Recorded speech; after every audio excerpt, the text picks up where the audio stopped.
we all know private labels. That's what we're going to be talking about next. And we know that they're really nothing new. They've been around for years. And actually, really at the height of the recession in 2009, we saw more and more people willing to try them, especially millennials. Now we're cutting, 10 years later, excuse me. And retailers, we're seeing the demand of these private labels, and they began investing more in them. And also shoppers' demands began changing, and now it wasn't no longer just about price. They wanted quality, they wanted value, they wanted innovations. They expected a lot more. And that leads us right into our next presentation. I'm going to introduce Laura Kind, and she's the Vice President of Brand Strategy at Wakefern Food Corp. I'm from Boston. I have trouble with these words. And she's going to share with us all about the launch of ShopRite's Paperbird strategy. And this was back in the fall, but then we hit COVID, so a lot's been going on. So welcome, Laura. Thanks so much. Happy to be here. I'm glad you are here. And I'm going to turn it over to you and take it away. Okay, great. Thank you. So we at ShopRite, and actually, if we just flip to the next page, so Wakefern Food Corporation, which is the largest cooperative actually in the United States. It is based in the Northeast, so we have stores, in the tri-state area of New York, Connecticut, and New Jersey, Pennsylvania, and then into Maryland and Delaware. So Wakefern has several banners. ShopRite is one of them. We also operate Price Right, The Fresh Grocer, Dearborn Market, and recently the acquisition of Fairway Market and Gourmet Garage in Manhattan. So I actually came to the organization in December of 2018. So about a year and 3 quarters that I've been, with Wakefern. And, as you can see here, this is, one of our many, storefronts. ShopRite in the Northeast is a real force to be reckoned with. Certainly given its co-op structure and the complexity that, the organization undergoes with that, it's really been able to, muddle through the waters in terms of the competitive market and stay really relevant to our consumers. So, when I came to the company, the opportunity, I was initially brought in as the Director of Marketing and Packaging for the own brand portfolio, which is what we're speaking of today. The opportunity in the own brand space was just massive and continues to be so. So with that, we can just kind of click to the next slide. So I think this is really important and sort of sets up, the entire department that was built. So there was ShopRite has really been in the past built on every brand for, every consumer. And so that was really our place. Was we had, every size of ketchup imaginable, every SKU, right? And so that's where we focus our energy, was with the brands. And certainly we will continue to focus a great deal of energy with the CPG brands. But I think integral to our strategic, map out was the focus of own brands. And so, there's this idea that is fairly archaic at this point of private label. And the word label, I think, is, really the key word there. Label, when you take it outside of the retail environment, it's like you slap a label on something. I put a label on my son's, backpack to take to camp, and it's just, I put it on there and that's it, right? And so this idea of these products that had a label inherently sort of speaks to not a lot of care going into the items themselves and what we were building. And so there was this pivotal moment for ShopRite and Wakefern as an organization that said, this is no longer a label. This is really a brand, and we want to create a brand. So we went, on a journey. There are sort of 3 buckets that were really, really intimately linked to the consumer. So we first said we have ShopRite on the outside of our store, and then we have products inside the store with ShopRite on them, right? So we have ShopRite water, ShopRite paper towels, ShopRite, whatever. And so we went out and we said to our consumers, what is it that you're looking for in these items? What is ShopRite as a banner? What equity does that hold? And then beyond that, when you have all of these different families of business, in one label, if you will, does that devalue the trust that the consumer has in us and in those products to really deliver on them? So for example, when I mentioned paper towels and water and milk and diapers and all of these different categories, and when you have them all under ShopRite, does that take away from the trust that our consumers have in us, that we are able to truly deliver in that category against the CPGs, or in some cases far above in terms of quality and value to the consumer? So we went from this single brand of ShopRite to an architecture process, which really identified, what, we need to decouple food, this core food offering, from household, and household offerings, which is Paperbird, which is what we're going to talk about today. So from a store brand, or really just the banner name put on a package, to a true brand with a story behind it that started from the architecture, and really building out a portfolio that made sense to our consumer. And then from a ShopRite brand with this ShopRite, logo on pack, to, hearing the research come back that said our consumers in the Northeast, as mentioned, have a deep, deep, deep love for ShopRite. And I know everyone thinks that about their consumer. It's sort of not a new claim, but in my career experience, being at various different companies, there is something actually quite specific about ShopRite and the love that its consumers have that is different than other places that I've been. So when we move forward with these new brands, so Bowl and Basket is our food brand and Paperbird is our household brand, we did create a structure to say a ShopRite brand, and you'll see that on some of the packaging. But whereas we have these names, we also wanted to retain the piece of ShopRite that consumers really relate to, and that really drives home the messaging. So we can click to the next slide. So again, just to reiterate it, that every step of this process, from building out the architecture and doing the, really getting clear customer insights as to what we were delivering, to the design of these brands. So the design in terms of what is the category now, how do we cut through that noise on shelf, or on site, or whatever the medium is.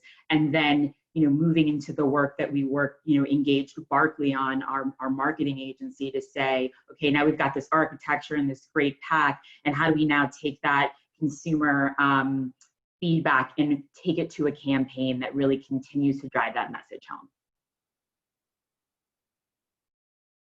We can go to the next page. So here you see, just a couple of items that are in the Paperbird category. So, every single component of this brand, from the typography that you see, the name Paperbird, from the color palette, you can see how we actually created a bird, and the bird, at first glance, it just looks like a bird, but if you look closer, the little, it's actually a P, and then inside of a B. So just those small little, nuanced design things that, a typical private label would not take the time to create. And, beyond sort of the long naming convention we went into to settle, to finally come to this name of Paperbird, we really said, what are the attributes? And this was part of the initial research. What are the attributes that, are pain points in household? So if you think of when you're in the shopping, you're in the grocery store, and you're going down the aisle and you're saying, okay, like, this brand or this brand for paper towels or my cleaning products or whatever, that aisle is like over stimulus, right? It's like bright colors, it's high function, does this 34 rolls, it's loud. And so how do you cut through that? So the insight was, you don't go louder, you strip it back and you say, how can we create this sense of calm and ease for the consumer in this high sort of function, high noise aisle, if you will. And so each of the design components sort of follow that path. And as you see here, one of the, this line drawing, and this goes through the entire portfolio for Paperbird, was meant to symbolize, and again, this isn't something that we shout to the consumer, but it was meant to symbolize the flight pattern of the bird and carry through the portfolio. So again, as we build out into more SKUs, and as we started to work with Barkley and build out the marketing campaign, it was, how do we continue this sense of calm and this sort of overall thinking of the cleaning category in just a very different way as we moved forward. So then we get into, okay, so we've got these paper towels, right? We've got toilet paper, paper towels, these like very boring items, really. It's like nothing that you want to talk about often. And you're like, well, what is the truth about that? What's the truth about these items? And so we came up with, that people use cleaning products often when you're, and as we've all been at home for months and months and months, and many of us have small children, as I do, most of the messes I clean up are not mine, right? So it's this idea of you're cleaning, and it's like, they're not even, it's this, most of the messes aren't even yours. And so again, whether you're in the shopping, in the grocery store, in the aisles, or you're even in your home, it creates this anxiety, and you're like, oh, I gotta clean more. And so you go into this rage cleaning of like the toys and the crumbs and the whatever. And so we came up with this truth that we all have, which is this: most people, right? Most people don't think of cleaning there, and that there are some really, really special individuals who this is very calming for them. But most people aren't like, oh, what should I do on a Saturday? Let me go clean. That'll really just de-stress my life, right? So this was sort of the truth was the rage clean.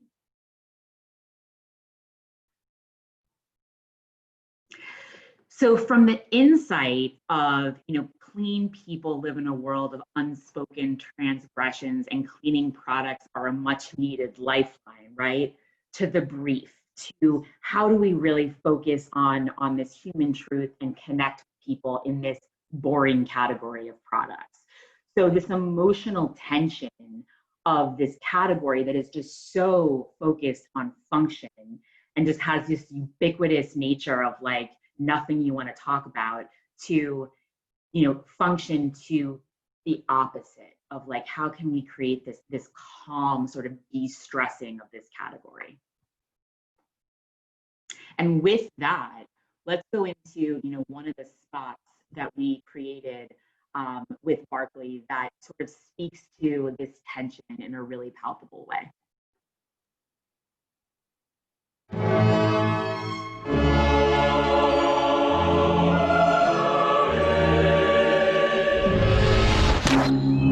Find inner peace of paper towel. Highly designed, highly effective, highly under budget. Paperbird.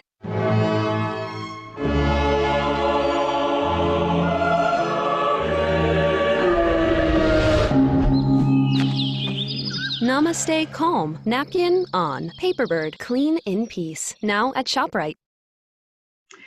So I think, obviously those are these little vignettes, but one of the strategies that we had when we went to market and still today was, within the 30-second spot, creating back-to-back 15s, which drove home this new brand, Paperbird. So consumers were like, oh, Paperbird, but also just to show a couple different scenarios to sort of quickly connect with, does this happen to you? Does your father-in-law come over and he puts this coaster, not on a coaster rather, his coffee cup down and you have rings all over your table? Or does your teenage daughter rub cheese, dust, as you will, all over the couch? And so to quickly sort of bring, within those 2 15-second spots back to back, different scenarios to the consumer. And then, this was these are just a couple of snapshots from, the launch of Paperbird.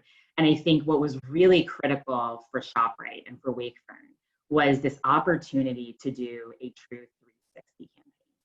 So, 360 campaigns are not a new thing, right? But for Wakefern, for its own brand, it absolutely was. And so we are really proud of how we were able to, bring to life through every single channel, whether it was sort of a reinvention of a very traditional channel. So when you think of out of home, right, you think of billboards, you think of train stations.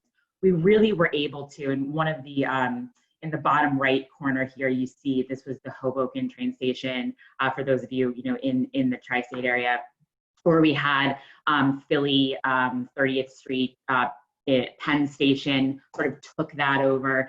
So where we were able to influence these areas that traditionally, at least from ShopRite's mindset, weren't areas where we had conversation with the consumer. And so what we really tried to do was say, how can we do that? How can we take these very traditional channels and have conversation about this new brand? And so that's what you see here. We had a fantastic influencer program as well. So, all of this is just to sort of speak to how we went after a true 360 for Paperbird. And then, these are great. So speaking of traditional channels, you think, radio is like, you don't get more traditional than that. Actually, if we'll just flip back, yep. We'll flip, yep, that's perfect.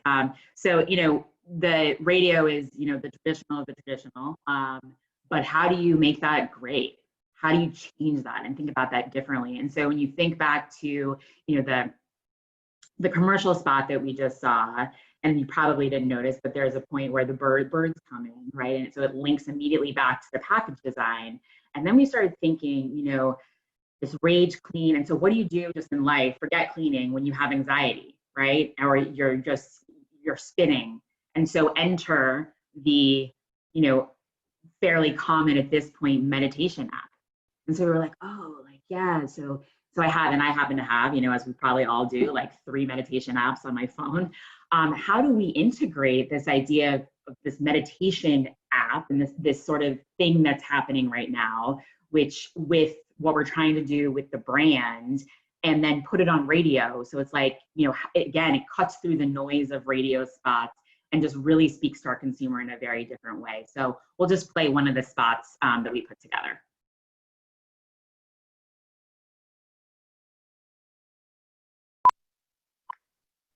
Namaste. It's time for a guided meditation by Paperbird Household Products. Take a deep breath. Close your eyes. Picture your bathroom mirror. Is it clean? Let's clean it. Visualize your hand on a Paperbird paper towel. See your reflection, getting cleaner, brighter, more serene. Serenity. Now open your eyes and clean in peace with Paperbird. Highly designed, highly effective, highly under budget. Now at ShopRite. So, I have to admit, I do laugh every time you hear the sort of the echo of serenity, because I just think it's funny. But I think what's great about that too is, whereas we were sort of integrated this new way of speaking about a brand in this sort of meditation form, it also very clearly communicates the value proposition. So what is it? It's highly under budget. It's these great products, right? So at the end of the day, all of this sort of design and marketing ideas are fantastic, but only if they drive sales, right? So I love the way that sort of came together. So just, speaking of sales, as we mentioned, we did launch Paperbird in November of 2019.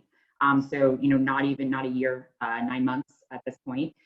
And very, very quickly, so even between November and March, where COVID really became sort of, happened, we very quickly saw tremendous growth in categories launched. Fantastic customer feedback, as you see here, as we are, conducting ongoing sort of brand lift studies, how our brand awareness and consideration in these categories and as a brand in total have shifted. And I think, it is important to say this growth was prior to COVID. Obviously, I think it would be no surprise that in paper categories, within the March, April, May timeframe across the board, in the entire world saw uplift. So didn't want to really speak to that, but the prior to COVID results to me are what really what really is important here. And that is, what I have to share. And, certainly, I don't know what time it is, if we have time for questions or not, but that's it. We do. Well, we actually have some questions, and thanks, Laura. That was really great. I love the namaste stuff. I think it's great. It's Jim Parsons. He has a question for you. Jim, are you there to ask, or he did put it in chat, so let me ask for him if he's not. But anyway, he wanted to know more about your development, your brand development process. Did you utilize an agency partner or your brand strategy, for your brand strategy and development? And if so, who? Yeah, so we did. So, as I mentioned, there were sort of these three phases, right? So there was sort of this architecture phase, which is critical, because if you don't get the foundation right, what are you building? So we worked with an agency there, Lippincott was the agency. And then we did the design work. So we did that with Pearl Fisher, who is an agency based out of New York. And then obviously for the marketing campaign to bring that to life, consumer facing with Barclay. Great. And well, you had mentioned also, you talked about that this is really the first time that you really did this 360 marketing spend for a particular item. And you have more launching, you have things that plan for the future. What have you learned from this? Are you going to continue doing that? Obviously we're in a phase now that nothing's predictable, but what do you see happening? Yeah, absolutely. I think that own brands continues to be, was prior to COVID and is still now, and probably even more so due to the value proposition that it offers our consumers. So, I think today was not a day to talk about Bowl and Basket or Wholesome Pantry or any of the other brands that we've worked on, but I think given the climate of, the world and the value proposition that we offer through our own brand portfolio, through the quality, through the price, it is definitely going to continue to be a key strategic opportunity for Wakefern as a whole. Great. Well, I think that's wonderful. I do think we are out of time now, but it was an excellent presentation. So I really appreciate you being here with us today. Of course. Thank you so much. Oh, you're welcome. And I hope you'll enjoy one of our roundtables after this. So we're going to be jumping right into that if everyone wants to come on board. But thanks, Laura. Thank you.